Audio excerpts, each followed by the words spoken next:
Yo, what's up, guys? We got Caleb here. He's been one of the students for I think like the past month or so. Wanted to get him on here just because he sent me a text the other day that was like it kind of shocked me a little bit. He said that, I mean, you can just say it for yourself, bro. Um, yeah, so my close rate is at 70% this month, or just under 70%. And I went from bottom of the sales team to the top of the sales team I'm currently in a month. In this month, I've closed as many deals as I did in the past 3 months, or more than. Weird, and we just started working together about a month ago. Yeah, Funny that's how how that works. But dude, that is literally like when you told me that I was just mind blown. I was like, holy shit, yeah. like that's crazy. But for you, like before a month ago, what real big like challenges were you facing? Not only like when you're on the phone, but also just like with your entire sales process. Like what was really going on? Yeah, well, looking back at where I was a month ago, probably everything. But yeah, main ones were like show up rate to appointments, and objection handling, and even like my script for the actual like sales call. Like Yeah. I'm dealing with objections before they come up, and Mm. I've had more objectionless closes than I've had objections this month. That is insane. When you say objections, what were some of the main ones you were hearing? I need to think about it. Yep, that one was super common.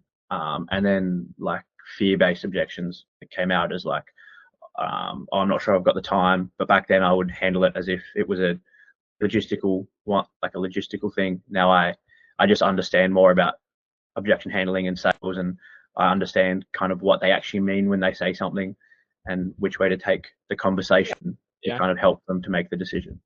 Yeah, for sure, bro. That's the most important part. Is a lot of people think that objections is just like a normal part, and I know me and him kind of talked about this earlier today, which was I had the same experience when I started not getting objections, and I genuinely thought that I was doing something wrong. That was one of the funny things with Caleb is he sent me WhatsApp that was he was like concerned at the fact that he wasn't getting objections, and it Yeah, was like it's just so funny because your brain will trick you to think that like you just suddenly hit like a good streak or something, but in reality, all you just learned how to pre-handle objections, right? Like Tony Robbins says, bro, like every people have limiting beliefs that shape their reality, right? So when you change those limiting beliefs and you remove the foundation from the objection becomes nothing or just something that's super logistical, right? So for you, before this month, have you done anything like in terms of solutions? What did you try like with coaching, without coaching? What did you try to actually fix that?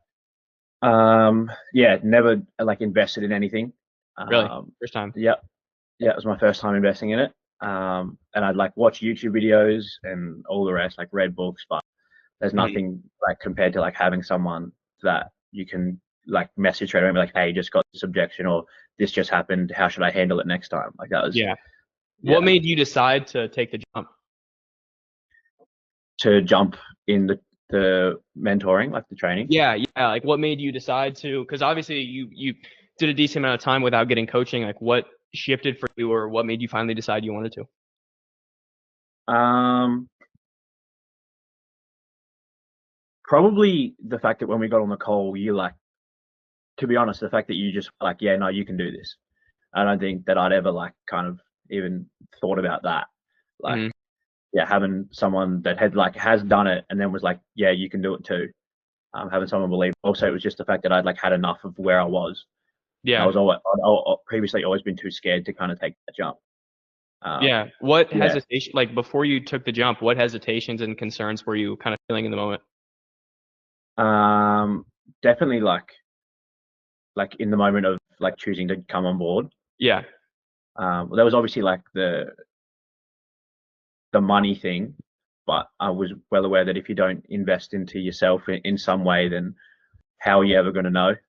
yeah, Um, yeah, so there was definitely like that uncertainty, but I mean, look where it got me yeah. a month later. So, So just like in the first, like let's say like 2 weeks, what were the first things you noticed changed with your sales process? Like what, and in terms of that, what initial changes did you see when you're like not only approaching sales, but also your interactions with the prospects and just how your conversations were going? yeah, well, the first thing that changed was my ability to set, like, cause I was setting calls as well.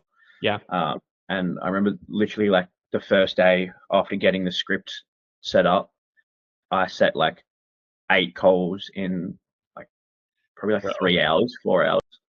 Gosh, I remember you sent me a text. You basically cut the one thing, like data is like the most important thing to me, just for like the viewers.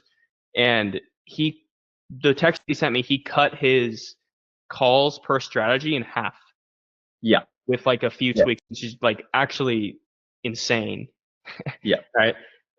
And so that's on the setting side. On the closing side, what strategies or techniques did you learn that had the biggest impact on you and your closing rate? Pre-handling objections That's is the answer. is That's it. That's the common answer I'm hearing. yeah, it's 100% the ability to kind of ask them, yeah, what stopped them before, and being able to walk them through that process and Yeah. understand why thinking like that has got them to where they are. Yeah. Do you have any specific sales that come to mind when you think of like something that demonstrated how much your approach has changed? Yeah, probably my most recent one. Yeah, it was just like, I mean, obviously a month ago it would not have gone the way it did, but I was on the call with him and we went through like the pre-handling of objections. Mm-hmm. And you could tell, like, every time I asked him the question, like, or asked him questions, you could tell he was thinking about it. Yeah. It wasn't this, he had to talk, like, he just went silent for a lot of it and he was thinking. And then Yeah. at the end of the sales call, when I asked for the sale, he went silent for 30 seconds and then just like, yeah, let's go ahead with it. Okay. And I know you mentioned a lot about confidence. Just like right now, as you're sitting here about your sales approach, being that you went from bottom of the leaderboard to top of the leaderboard, like how has your confidence in that aspect changed? Oh, so good. It's incredible the difference. Like, it's incredible the impact it actually has on the sales calls. Like a month ago, I'd go into a sales call and I'd be like, oh, I'm probably not going to close this one. Yeah. And now it's like, and now I'm like, oh, cool. Like I've got three calls booked today. That's 3 sales. Like, Yeah. Oh, that's a good feeling. yeah, Hell yeah, yeah, it dude. is. And so with just like with concrete numbers, because I know that's kind of what everyone wants to hear, like what your close rate, because that's probably one of those important things when you're on an offer, is what was your close rate before compared to after, just pure Oh, average? my close rate before was probably like 10%, if that. Really? Yeah, it was diabolically bad. And what is it now? And 67% this month. What, what the, oh my gosh. How long did it take? I mean, it couldn't have taken that long because it's only been a month, but like, how long did it take for you to start seeing tangible results? Probably like, genuinely, I feel like it was like after a week, if not a week and a half. Like we had our first call. I changed a lot of my script, and then by the second call, I'd closed as much as I had in like the previous month in less than a week. Okay. So, dude, I mean, that's insane. I can't wait to see where you're at in like a few months. Yeah. Because I know like there's just one thing when people get into this aspect where like, for example, Caleb's at this stage now where he's like solid at sales. So now it's like we need to go and find where the money's at now. So this is where you start. He's at the level now where it's like the next steps for him is going to be learning how to go and find the money, right? So upsells, cross sells, downsells, renewals, things like that, because those are the ways that you get to making 20, 30, 40 grand a month when like everyone else is still stuck where they're at, right? So that's kind of like what's next for him at this point.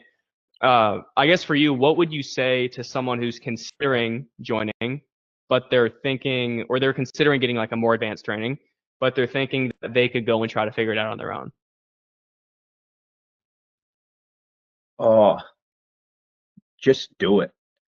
Like, yeah, because if I didn't do it, if I talked myself out of it the way I talked myself out of, doing it before a month ago, like I wouldn't be where I am now, and I wouldn't have the confidence, and I wouldn't, I'd still be like, oh, I wonder if I could ever be good at this.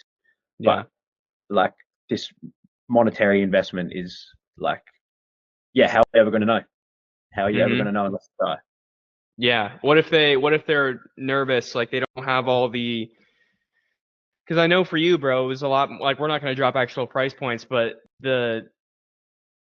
you're in Australia, so it's a lot more expensive for you. Yeah, yeah, it is. So like what was to someone who's being like, shoot, that's a lot of money. Like I don't know if I want to drop that. What do you say to them? Oh, good question. I would say it's worth it, Hmm. 100%. I'd say, yeah, like it's, and the feeling of like being a little bit unsure has been the best feeling for me. Like because it was so much money for me, I was so committed to making it work. Yeah, that's something a Yeah, lot of people get wrong is like your level of, and we talk about, it's funny because I'm saying it like an objection handle, the objection handle that I like teach Caleb, it's like the level of uncertainty you're willing to live life with is in direct correlation to the level of results that you're going to get. Right? You'll hear yeah, me mention Tony Robbins so much because he literally changed my life. Like Tony Robbins such a good guy, right? And so he talks about the same thing, which is like the 6 human needs, right? Certainty is one thing that no one has when they get where they want to go. yeah, So it's all about how uncertain can I get so I can get to where I want to go. Because if you live your life of certainty, it's just like it's gonna keep on delivering you the exact same life you have at the moment, right? So yeah, bro. I mean, I'm absolutely stoked. Uh, this is just like amazing to hear. But do you want to share like your socials, anything like that? Like where can people find yeah. Got my Instagram, which is Caleb underscore Nichols, NICHOLLS. Yeah, but definitely, if you guys are thinking about it, jump in with John, dude. It'll change your life 100%. Like you?